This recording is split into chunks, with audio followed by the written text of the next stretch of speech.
ice cream, yung inumin. You, what's up mga idol? For today's video nga pala, dito kami kumain kami ng shabu-shabu. Birthday kasi na kwarto ko, si Dodong, ng libre ng shabu-shabu. Bali tatlo lang kami kasi yung iba may lakad, nagluluto. Yung iba may na din kasi yung shutdown kasi ng company namin, nagpapakain yung mga leader nila. Kaya ito, tatlo lang kaming natuloy. Yung iba nagsisimba, si Master. Shout out nga pala sa mga tropa ni Dodong. Pakigreet naman si Dodong. Pangalan pala dito sa Taiwan is shabu-shabu. Sa Pinas, iba yung shabu eh. Pag OFW ka sa Taiwan, basic lang itong mga ganito. Baga, ito na yung libangan ng mga Pinoy dito pag kumain sa shabu. Bandig-bandig. So, mga idol, oh.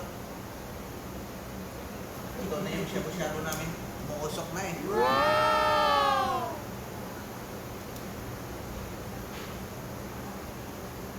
Sarap yung mga ganitong pagkain pag winter, malamig. Malamig kasi ngayon dito sa Taiwan.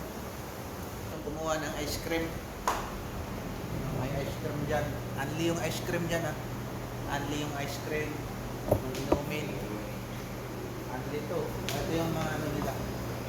Yan. Ang dami. 150 lang yung babayaran mo. Pwede ka nang kumain dyan ng maraming kanin, ice cream. Kaya ayos. Okay mga idol.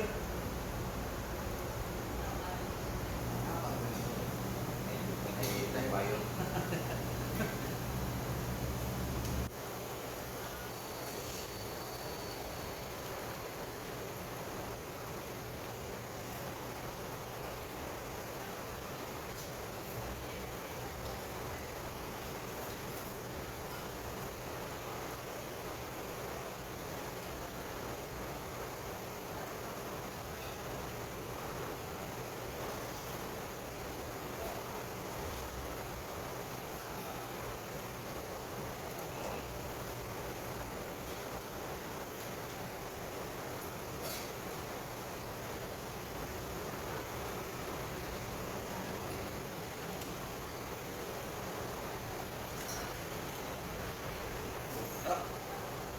Kaya kumain kanina, kaya ngayon na lang dumanat.